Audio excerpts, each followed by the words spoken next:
Hey ladies, thank you so much for requesting these tips. I'm a talker more than a typer, so I thought it would be quicker to just share these money-saving grocery hacks for you via video, but I promise to keep it short and sweet. So I've got 5 tips for you on how I cut my grocery bill in half this week. Now, I don't think this is something I could do every single week, but definitely once or twice a month I could use these tactics to help me get that price down so I can save and use that money elsewhere. So the first thing, and it's not very glamorous guys, is I just truly planned, okay? I'm really bad about just going to the store maybe right after church and getting the same things over and over again or making up my meals on the fly. So it's super important to plan. And if you're already meal planning, that's great, but a lot of times I would just do that on whims or recipes that I had seen that week that I wanted to try and not so much think about what I already had.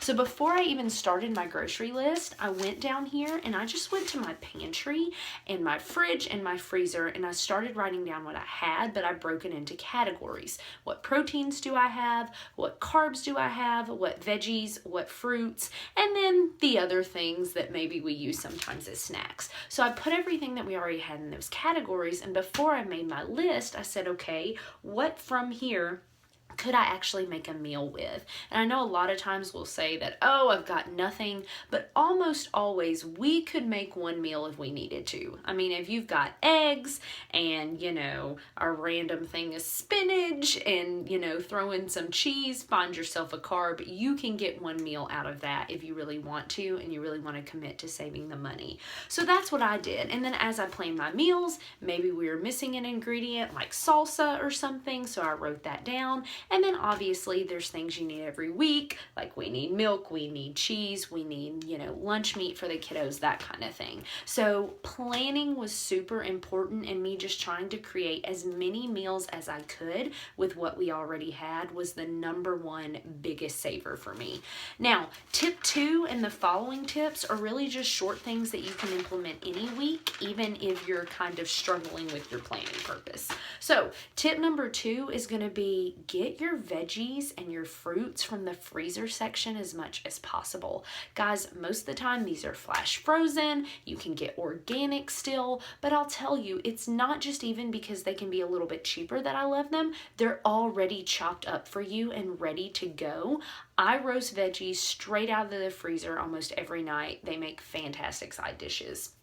Tip 3 is decide going in, is this a week that you need to pay for convenience or that you can save money and pay that with your time? So with me having the kiddos, with me packing my lunch and their lunches every day, there are things like yogurt. There are things like, maybe crackers or hummus or, different things like that I have to decide, am I going to buy the individual things that maybe cost a little bit more because I've got to save on my time this week, or am I going to buy the big tubs, go home and portion it out and spend, time on it as opposed to spending money? So based on the week that you're going into, decide if you can spend that time to save a little money or if you need to go the convenience route, and either one is okay.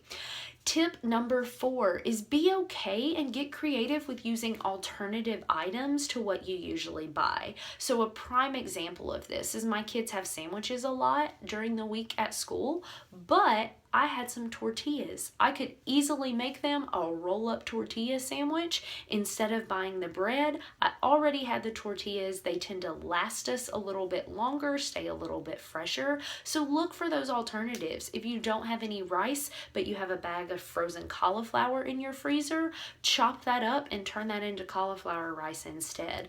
Look for alternatives to get out of the rut maybe of what you normally buy, and see if you already have some options that you could sub in.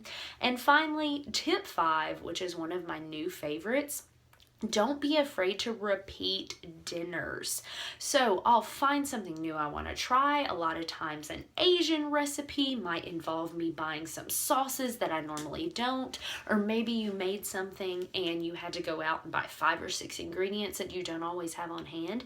That's great. If your family enjoys it, don't feel bad making that meal again the next week while you still have the ingredients and they're still fresh. Prime example, we had Korean sloppy Sloppy Joes with some gochujang, which I would never buy. They were great. We loved them. We're having them again tonight because I still have all the ingredients we need. So don't be afraid to do that and utilize that. So I know these tips are practical. Nothing was mind-blowing, but they totally helped me with some planning and preparation this week to cut that grocery bill in half. So I hope at least one of them can be helpful for you. Thanks so much.